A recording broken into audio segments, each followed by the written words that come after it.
Hi, Katerina. How are you? Hi, Valerie. I'm very good. How are you? It's so good to see you. It's been such a long time. Indeed, very long time. It's always a pleasure to see you. Likewise, likewise.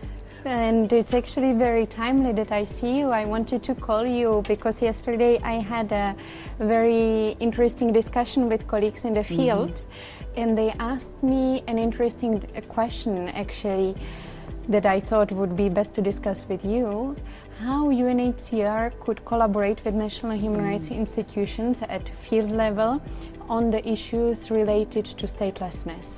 Well, that's a really good question because NHRIs, as you know, are quite unique actors and they play a very crucial role in promoting and protecting the human rights of everybody in the country.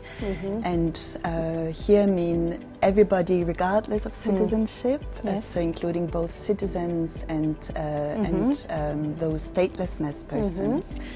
And they have really this unique role because they have a strong and broad human rights mandate and strong legal powers. So what they do includes, for example, investigating into human rights complaints. They also monitor the situation and report on the human rights situation from a human rights-based perspective. They can also offer legal advice and recommendations to the government and state authorities. And then finally, of course, they advocate and are also servicing as watchdogs. And so I think all this makes them very strong both advocates to both prevent statelessness but also protect the rights of statelessness persons. And then, of course, also potential strong partners for UNHCR at the country level by leveraging really the complementarity of the mandates and working together in support of rights of people on the ground. Do you have any concrete examples how this could be done in the field? Absolutely. So, for example, NHRIs have a strong mandate to promote ratification and implementation of international human rights obligations and conventions. So they could promote and encourage ratification by their states of the Statelessness Convention and then also work to advise the state in its implementation. I think another area of work for NHRIs would be to provide advice on legislative reform and to ensure that in so doing statelessness could be in the first place prevented, but also that those persons, statelessness persons, could then also their protection could be ensured. I would like to share here an example which is quite recent actually from the UNHCR in Colombia. They have actually provided a draft law into the Colombian parliament to ensure that children of Venezuelan refugees that come into Colombia have access to Colombian citizenship, and that law was discussed in Parliament and adopted, and it's now protecting many children in that region, in that context. I think that's a very good example. And also I remember the NHRI of Togo, they also provided legal advice in the reform of the nationality law in Togo. And in that context, they advocated for the elimination of discrimination against women, which was done successfully.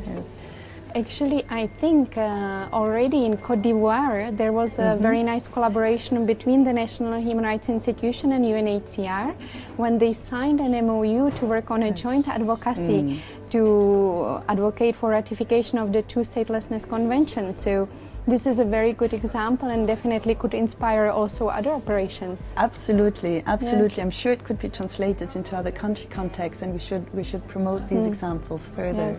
You mentioned that national human rights institutions are very unique.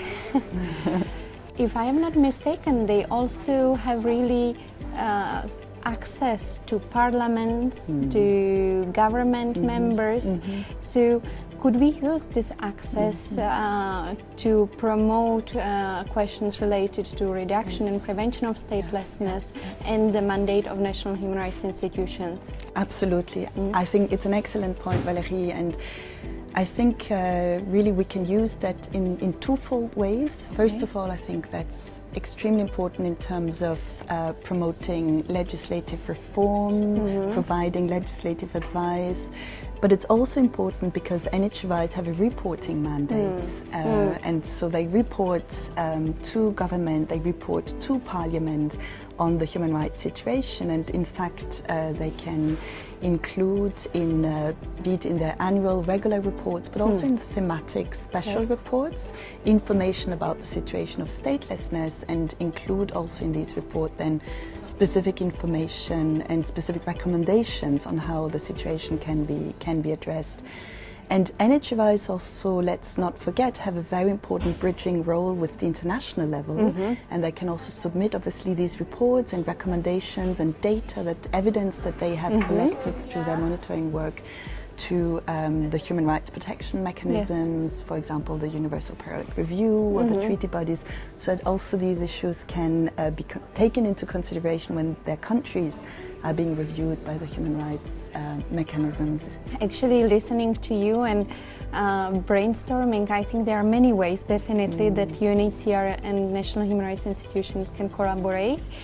And maybe we can also share with our colleagues the recently published guide on how UNHCR can collaborate with national human rights institutions, which has also quite a lot of good practices examples. I think that's a fantastic idea, and we'd be very happy to work with you to promote the handbook so that everyone can benefit really from the good experiences and good practices that have been servicing statelessness persons around the world. Thank you, Katarina. I think the strong partnership we have at global level between UNHCR and the Global Alliance of National Human Rights Institutions can definitely be translated also at country level.